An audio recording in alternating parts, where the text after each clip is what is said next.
হয়ে গেল আমার ভর্তা বাটা। এটা কি দিয়ে বানালাম, কি দিয়ে সেটা আপনাদের সাথে শেয়ার করব। এটা হলো ইলিশ মাছের মাথা দিয়ে ধনেপাতা কাঁচামরিচের ভর্তা, আর সেটা আপনাদের সাথে শেয়ার করলাম। আপনারা আমার ফুল ভিডিওটা দেখতে থাকুন, কি করে বানালাম, আপনারা এরকম বানিয়ে খাবেন। হয়ে গেল আমার ভর্তাটা বানানো।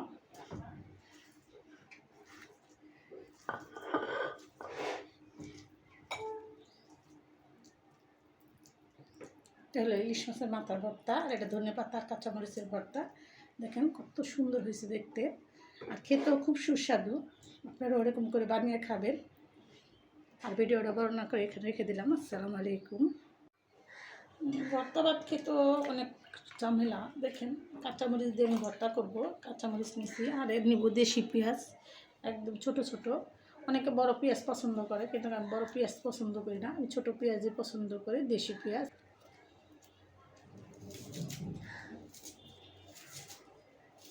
দেশি পেঁয়াজের কালারটা একদম সাদা থকথকে, কত সুন্দর লাগে দেখে। এই পেঁয়াজের ভর্তা খেতেও ভালো লাগে, তরকারির স্বাদও অন্যরকম হয়ে যায়। হ্যাঁ, এটিতে ভর্তা করবো। আর নিয়েছি দেশি ধনেপাতা। এখন নতুন ধনেপাতা নামছে, দামটা একটু কম, এখানে 20 টাকার ধনেপাতা। আর এতদিন অল্প একটু দিত, সেটা দিয়ে আমাদের খাইতে হইতো। আমি অল্প করে নিয়ে আজকে বেশি করে ধনেপাতা নিলাম।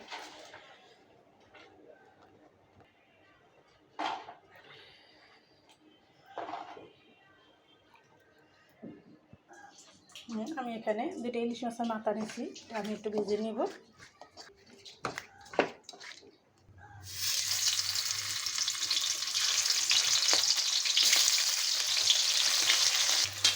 একটু ভাগ হয়ে গেছে, আমি তুলতে দিব।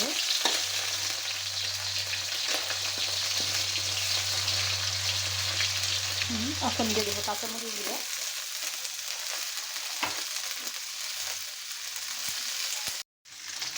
ভাজা হয়ে গেছে, আমি পেঁয়াজটা দিয়ে দিলাম, দিয়ে দেবো ধনে পাতাটা।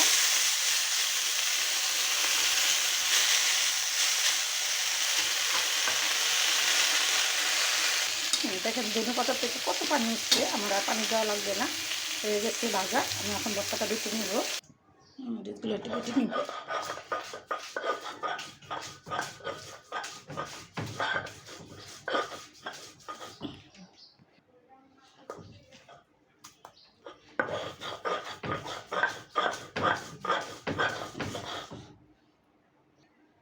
পেঁয়াজগুলো দিয়ে দিলাম, দিয়ে দেবো একটু লবণ, স্বাদ মতো লবণ দিয়ে দিলাম। আমি এখন এক এক করে এগুলো বেটে নেব। পেঁয়াজটা আমি আদা বাটা করে বানবো।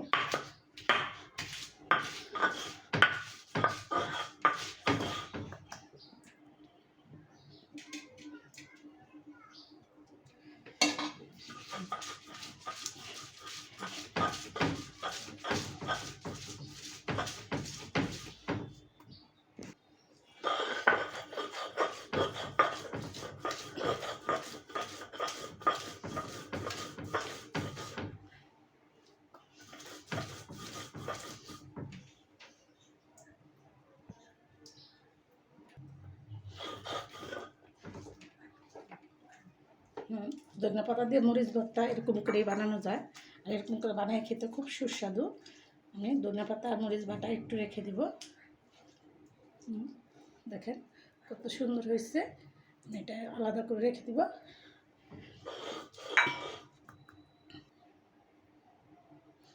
এগুলোটা বেটে নিব আমি।